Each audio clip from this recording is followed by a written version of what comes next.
Hello, welcome back to the playlist of topics on regression models and statistical machine learning.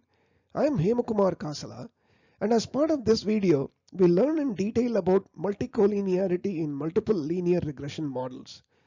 Since this is a big topic, it is covered in two parts, and in this first part of the video, we begin with the focus on the conceptual understanding on multicollinearity, its impact on statistical parameters of the model, and the model behavior. We learn how correlation amongst the predictor variables directly influence the multicollinearity in the model. We learn the impact on the various statistical parameters of the model between cases where multicollinearity is absent against where multicollinearity is present. We learn the above impact using detailed visualization and illustrations to get a very good hang on the above concepts and impacts. And finally, we learn on model objectives that decide whether multicollinearity can be allowed to exist in the model or not. Let's get into the video. Lecture 13, Multiple Linear Regression, Multicollinearity Part 1. What is multicollinearity? Multicollinearity is a situation when the model includes predictors that are moderately or highly correlated between them. Let's get to understand multicollinearity via an example.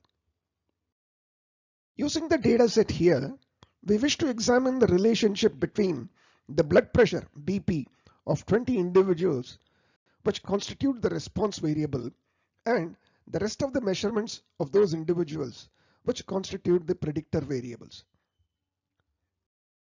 Since our interest is in multicollinearity, let's examine Pearson correlation coefficient between the predictor variables. Correlation between weight and BSA looks strong at 0.87, between pulse and stress look moderate at 0.5, and the rest of the predictor variable pairs exhibit a weak correlation.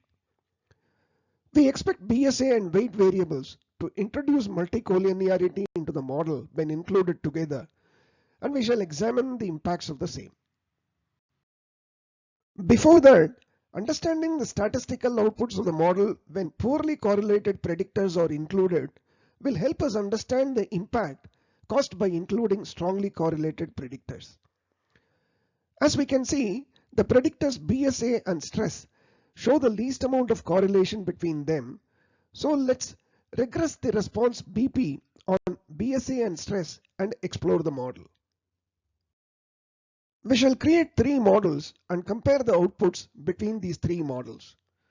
Model 1 including only stress as a predictor, Model 2 including only BSA as a predictor, and Model 3 including both stress and BSA as predictors. Model 1 including only stress as a predictor. Minitab produces these outputs: coefficients table, analysis of variance table, and the regression equation. Let's pay attention to only those statistics that matter to understand the influence of multicollinearity. The estimated slope coefficient for stress equals 0.024. Estimated standard deviation of the slope coefficient equals 0.034. And sequential sum of squares of the predictor stress equals the total regression sum of squares, which equals 15.04. Let's examine the values for the rest of the models and compare. Model 2 including only BSA as predictor. Minitab produces these outputs. Estimated slope coefficient for BSA equals 34.44. Estimated standard deviation of the slope coefficient equals 4.69. Sequential sum of squares of the predictor BSA equals the total regression sum of squares, which equals 419.858. Model 3 including both stress and BSA as predictors. Since sequential sum of squares is one of the statistical measures that we are interested in, and since sequential sum of squares depend on the notion of the sequence in which predictors are added to the model, we arrive at two model outputs. One in which The sequence of predictors added is stress and then BSA, and the second in which the sequence of predictors added is BSA and then stress. Model including stress and then BSA in that order as predictors. Minitab produces these outputs. Estimated slope coefficient for stress equals 0.0217. Estimated standard deviation of the slope coefficient for stress equals 0.017. Estimated slope coefficient for BSA equals 34.33. Estimated standard deviation of the slope coefficient for BSA equals 4.61. Sequential sum of squares that stress contributes to the model equals 15.04, and sequential sum of squares that BSA contributes to the model equals 417.07. And now the model including BSA and then stress in that order as predictors. Minitab produces these outputs. Estimated slope coefficient for BSA equals 34.33. Estimated standard deviation of the slope coefficient for BSA equals 4.61. Estimated slope coefficient for stress equals 0.0217. Estimated standard deviation of the slope coefficient for stress equals 0.017. Sequential sum of squares that BSA contributes to the model equals 419.86. Sequential sum of squares that stress contributes to the model equals 12.26. Let's now summarize the four statistical outputs that we focused on across the four models. Minitab produces these outputs. Predictors included in the model are shown here, and the statistical outputs for each of the model are captured here. What do we observe? The estimated slope coefficients for stress are almost the same across the models. In other words, the estimated slope coefficient of stress does not depend on the other predictors added to the model, given that the correlation of the stress with other predictors are weak. The same argument applies for BSA. The estimated slope coefficients for BSA are almost the same across the models. Because of the weak correlation between the two, the estimated slope coefficient of BSA is not influenced by adding stress to the model. The estimated standard deviations of the slope coefficients for stress and BSA also remain almost the same across the models. We will soon understand the reasons behind these behaviors. The sequential sum of squares SSR that stress adds to the model remains almost the same whether included alone or added to the model that already included BSA. Similarly, the sequential regression sum of squares SSR that BSA adds to the model remains almost the same whether included alone or added to the model that already included stress. Let's understand the reasons behind these observations using visualizations. Let's start with to visualize in a three-dimensional plane the response variable BP versus the predictor variables BSA and stress. Let's visualize sample data in this three-dimensional plane. Solid dots represent the individual data points in the three-dimensional space, and the bottom of their legs locate the coordinates in the two-dimensional predictors plane. Notice that the coordinates of the predictor variables are distributed across the predictors plane, which can be noticed by observing the wide distribution of the coordinates with respect to the dashed yellow line, which can be imagined as the least squares line fit between stress and BSA, either by regressing stress on BSA or vice versa. The wider distribution is because BSA and stress exhibit a poor correlation. Had the correlation between BSA and stress been stronger, one would see the coordinates of the data much closer to the yellow line. The regression plane, by regressing BP onto BSA and stress, cuts across the data points such that the data points are distributed above and below the regression plane. The predicted values fall on this regression plane for selected values of predictor variables BSA and stress. The regression plane exhibits two slopes. One with respect to BSA axis given by the estimated slope coefficient of BSA, and two with respect to the stress axis given by the estimated slope coefficient of stress. The slopes vary across different random samples. Since the data points, as discussed earlier, are well distributed across the predictor's plane, the change in the slopes across the different random samples are minimal. The broader or the wider footprints of the data points restricts the movements of the regression plane across different samples, thus reducing the estimated standard deviations for each of the slope coefficients.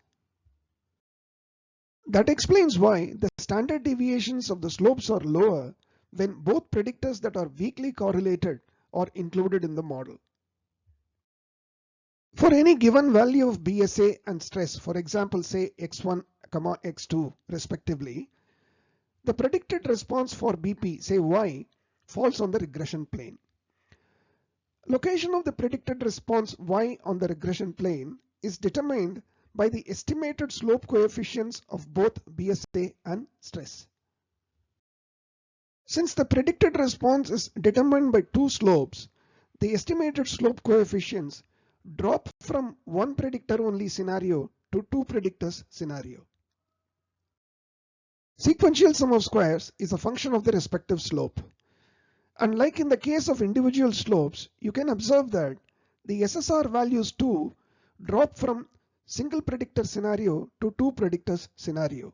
That is 15.04 to 12.26 in case of stress and 419.858 to 417.07 in case of BSA. SSR BSA minus SSR BSA added after stress equals 419.858 minus 417.07, which equals 2.78. Similarly, SSR stress minus SSR stress added after BSA equals 15.04 minus 12.26, which equals 2.78. 2.78 is the SSR that is contributed by BSA and stress together. Because of the weak correlation between the two, this joint's SSR value is also small. Just a recap, total SSR equals SSR stress plus SSR BSA added after stress, which equals 15.04 plus 417.07, which equals 432.11. And total SSR also equals SSR BSA plus SSR stress added after BSA, which equals 419.858 plus 12.26, which also equals 432.11. Having understood in detail the statistical outputs when weakly correlated predictors are included, let's get back to the main topic, that is multicollinearity. That is the model with strongly correlated predictor variables. BSA and weight with highest correlation coefficient 0.875305. Like we did in the case of weakly correlated predictor variables, we shall create three models and compare the outputs between these models. 1. Including only weight as a predictor, 2. Including only BSA as a predictor, and 3. Including both weight and BSA as predictors. Model 1 including only weight as a predictor. Minitab produces these outputs. Estimated slope coefficient for weight equals 1.2009. Estimated standard deviation of the slope coefficient equals 0.0930. Sequential sum of squares of the predictor weight equals the total regression sum of squares of the model, which equals 505.472. Let's examine the values for the rest of the models and compare. Model 2 including only BSA as a predictor. Minitab produces these tables. We saw this model as part of the weakly correlated scenario as BSA was one of the predictors in that case. Estimated slope coefficient for BSA equals 34.44. Estimated standard deviation of the slope coefficient equals 4.69. Sequential sum of squares of the predictor BSA equals the total regression sum of squares of the model, which equals 419.858. Model including both weight and BSA as predictors. Since we analyze the sequential sum of squares, like we discussed with the weakly correlated predictors case, we arrive at two model outputs, one in which the sequence of the predictors added as weight and then BSA, and two in which the sequence of the predictors added as BSA and then weight. Model including weight and then BSA in that order as predictors. Minitab produces these outputs. Estimated slope coefficient for weight equals 1.039. Estimated standard deviation of the slope coefficient for weight equals 0.193. Estimated slope coefficient for BSA equals 5.83. Estimated standard deviation of the slope coefficient for BSA equals 6.06. Sequential sum of squares that weight contributes to the model is 505.472. Sequential sum of squares that BSA contributes to the model equals 2.814. Model including BSA and then weight in that order as predictors. Minitab produces these outputs. Estimated slope coefficient for BSA equals 5.83. Estimated standard deviation of the slope coefficient for BSA equals 6.06. Estimated slope coefficient for weight equals 1.039. Estimated standard deviation of the slope coefficient for weight equals 0.193. Sequential sum of squares that BSA contributes to the model equals 419.86, and sequential sum of squares that weight contributes to the model subsequently equals 88.43. Let's now summarize the four statistical outputs that we focused on across the four models. Minitab produces these outputs. Predictors included in the model are listed here, and statistical outputs for each of the model are captured here. What do we observe? The estimated slope coefficient for weight drops by more than 16% from weight only model to weight and BSA model. In other words, the estimated slope coefficient of weight is impacted when a predictor that exhibits a strong correlation with weight, like BSA in this case, is added to the model. The estimated slope coefficients for BSA drops drastically from BSA only model to weight and BSA model. Let's also take a look at the variations in the standard deviations between the one predictor and the two predictor scenarios before we take a look at the illustrations to understand why the behavior is so. The estimated standard deviation as a percentage of estimated slope coefficient increases from 7.7%, that is 0.0930 divided by 1.2009, to 18.6%, that is 0.193 divided by 1.039 for weight, and in case of BSA increases from 13.6%, that is 4.69 divided by 34.44, to whopping 113%, that is 6.06 divided by 5.83. Let's understand these changes now with illustrations. Since we are dealing with predictors that are strongly correlated, the data points are seen closer to the yellow dotted line as against the previous case where the data points were seen spread across the BSA and stress plane. The regression plane that cuts through this data point is vulnerable to swing more between the random samples because the concentration of the data points along the diagonal, that is the yellow line. You can imagine the regression plane is resting on a narrow band of data points, and hence it results in larger swings in the slopes along the BSA and weight axis due to changes in data points across random samples. That explains why the standard deviations of the estimated slope coefficients are larger.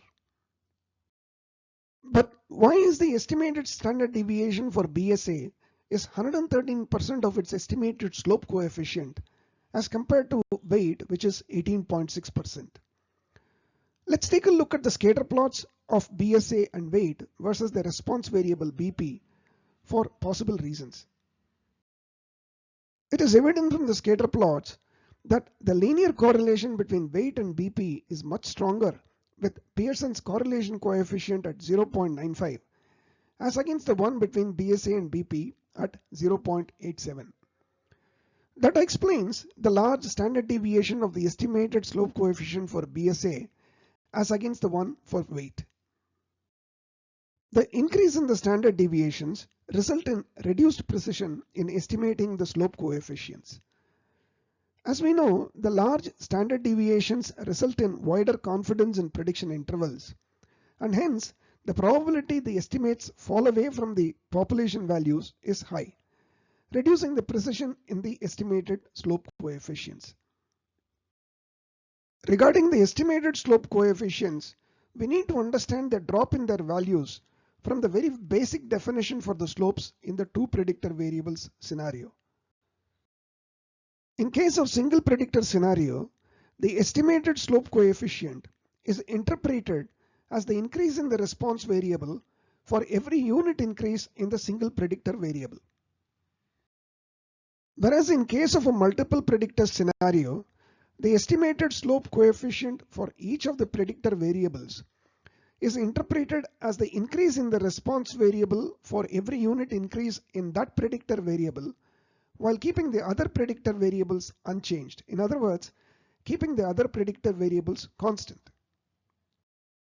Note that in the single predictor case, the interpretation of the estimated slope coefficient does not take into account the simultaneous change, increase or decrease in the other predictor variables that are strongly correlated with the lone predictor included in the model. In that process, the slope coefficient estimated in the single predictor case includes the contribution from the strongly correlated predictor variables as well, though the latter are not included in the model, and thus resulting in higher values for single predictor slope estimates as against the case where the strongly correlated predictors are included. The lower values of the slope estimates when both predictors are included are in conformance with the basic interpretation that the estimated slope coefficient for each of the predictor variables is interpreted as the increase in the response variable for every unit increase in that predictor variable, while keeping the other predictor variables unchanged.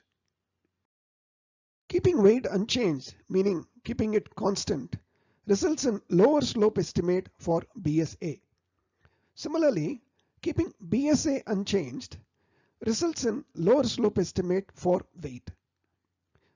Keeping the second predictor value constant, the estimated slope coefficient of the first predictor settles for a lower value and vice versa, representative of its true contribution in the combined predictor scenario. Note the difference in the level of drops between the estimated slope coefficients. Estimated slope coefficient for weight at 1.039 shows a relatively lower drop of 16% from the weight only model to the weight and BSA model, as against the estimated slope coefficient for BSA at 5.83, which shows a much higher drop of 83% from BSA only model to weight and BSA model. This difference in drops is due to the differences in the correlation coefficients, 0.95 between weight and BP and 0.87 between BSA and BP. And least squares method that minimizes the error sum of squares settles for an estimated slope coefficient for weight with lower drop compared to a higher drop in case of the estimated slope coefficient for BSA. The sequential sum of squares that weight adds to the model is 505.472 when included alone and it drops down to 88.43 when added to the model that already included BSA. Similarly, the SSR that BSA adds to the model is 419.858 when included alone, and it drops down to 2.814 when added to the model that already included weight. Therefore, the SSRs are impacted majorly when predictors included in the model exhibit high levels of correlation between them. That necessitates a little deeper understanding on various component SSRs that we have seen in these tables and how they relate to one another and combine with one another. Let's superimpose the detailed SSR tables that we have discussed a few minutes ago. The one wherein the sequence of predictors added is weight followed by BSA, and the other one wherein BSA is added first followed by weight. The total SSR when both predictors are included is 508.286, which is higher than each of the individual SSRs. The sequential SSR contributed by weight when included alone in the model equals the sequential SSR contributed by weight when included first in the sequence in the two predictors model, which equals 505.472. Similarly, the sequential SSR contributed by BSA when included alone in the model equals the sequential SSR contributed by BSA when included first in the sequence in the two predictors model, which equals 419.86. What causes that huge drop in the sequential SSRs? 505.472 to 88.43 in case of weight, and 419.858 to 2.814 in case of BSA, from the single predictor case to the two predictors case. Let's visit the Venn diagrams to understand. When the sequence is weight and then BSA, weight adds 505.472 as sequential SSR first, and BSA adds a meager 2.814 as sequential SSR, such that the total SSR equals 505.472 plus 2.814, which equals 508.286. When the sequence is BSA and then weight, BSA adds 419.86 as sequential SSR first, and weight adds 88.43 as sequential SSR subsequently, such that the total SSR equals 419.86 plus 88.43, which equals 508.286. A significant amount of sequential SSR is shared between weight and BSA, which equals 508.29 minus 88.43 plus 2.814 equals 417.05. 417.05 is the SSR that is jointly contributed by weight and BSA when both predictors are included in the model. This is the reason for the huge drop in the sequential SSR for the predictor added later in the sequence. 419.858 to 2.814 when BSA is added following weight, 505.472 to 88.43 when weight is added following BSA.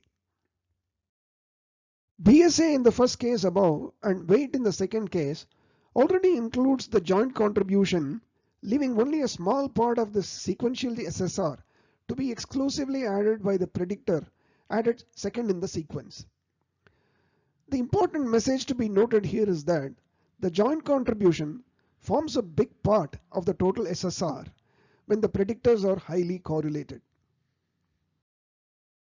Let's take a look at the outcomes of the hypothesis test that test the significance of predictor variables in describing the variance in the response variable when the predictors included are strongly correlated.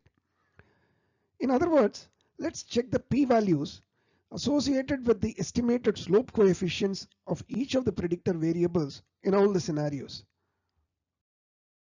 Let's now take a look at the cases or models where only one predictor variable is included, either weight or BSA. In the case where weight is added alone, we see that the t-statistic for weight equals 12.92 and the associated p-value equals 0.000. In case where BSA is added alone, we see that the t-statistic for BSA equals 7.34 and the associated p-value equals 0.000. In each of these models, we like to test, is the blood pressure BP significantly related to the body weight? And in the second case, is blood pressure BP significantly related to the body surface area, that is BSA? Which then translates to the following null hypothesis test for each of the above cases. For the first case, it is H0 colon beta weight equals 0, and for the second case, it is H0 beta BSA equals 0. In both these cases, we find the p-value associated with each of the t-statistic value is almost 0, that is 0.000.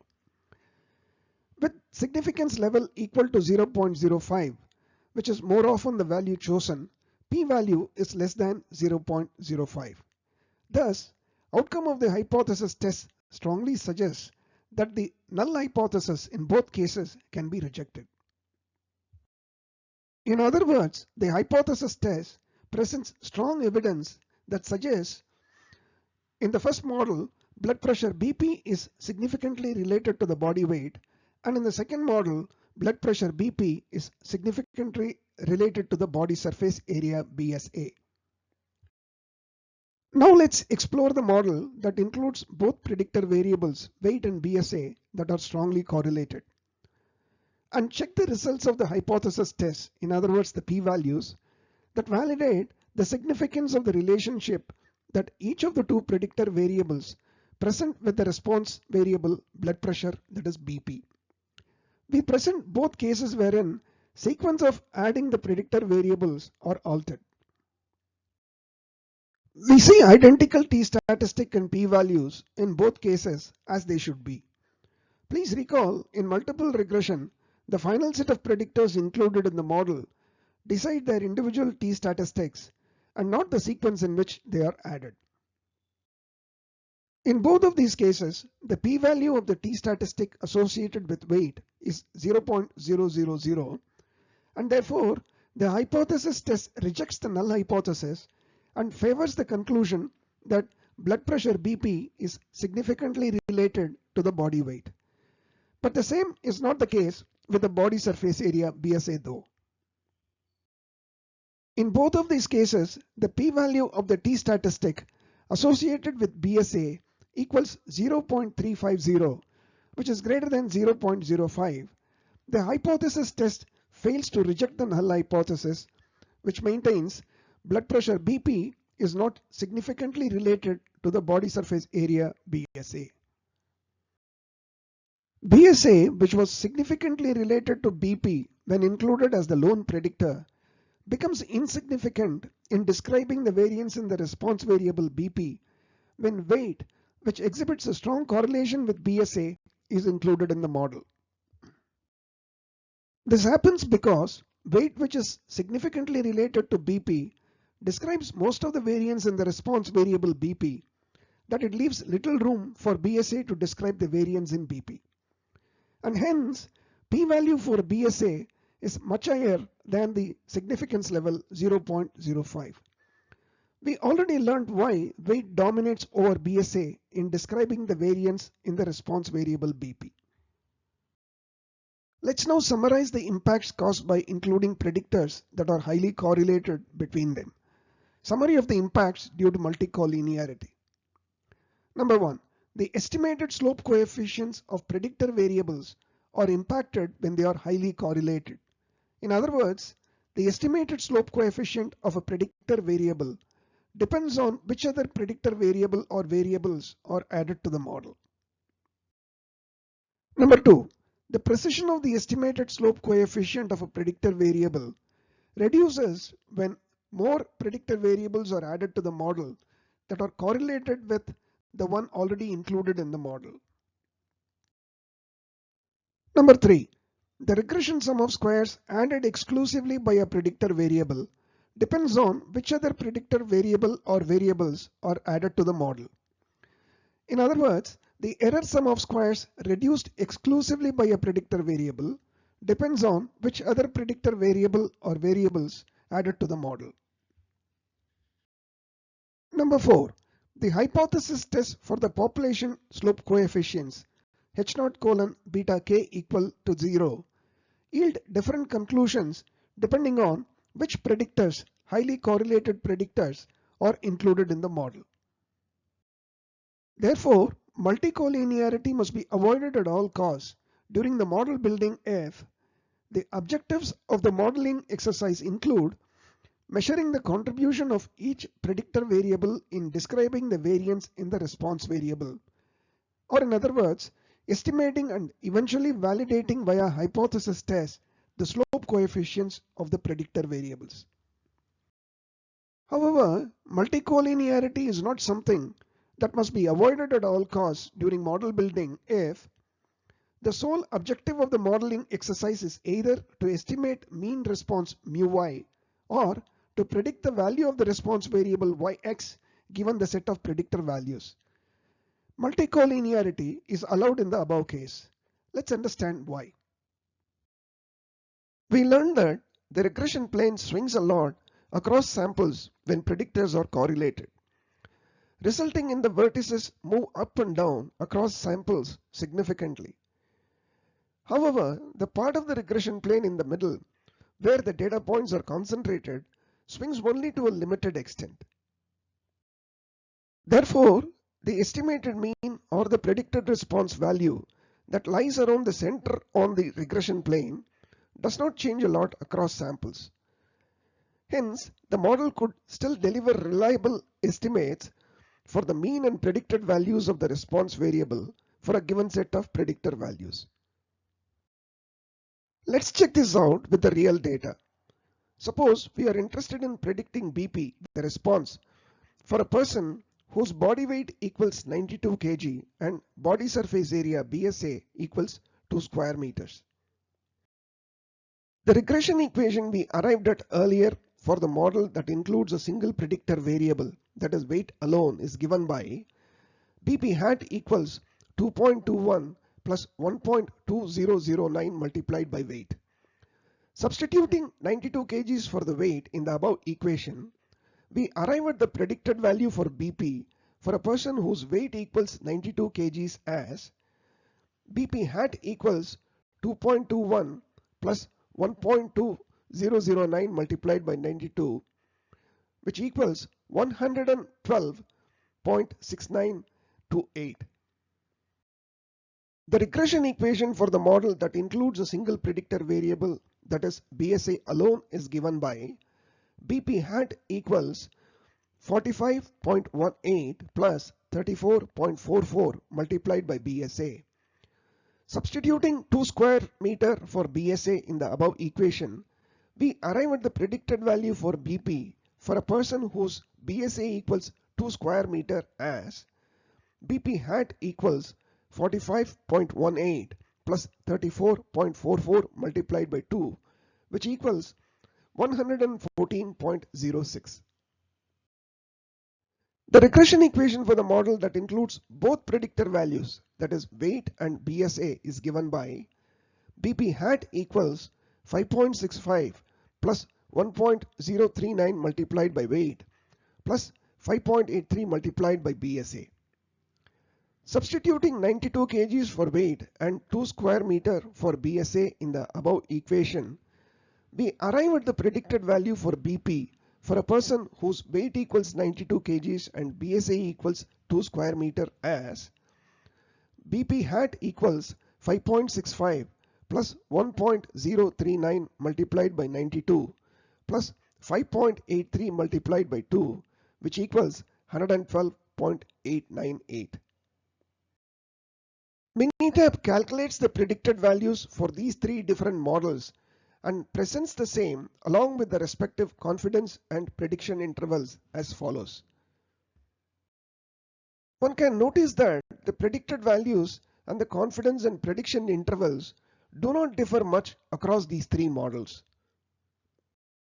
These outputs confirm that multicollinearity is not harmful for the model if the sole objective of the modeling exercise is either to estimate mean response μy or to predict the value of response variable yx for a given set of predictor values.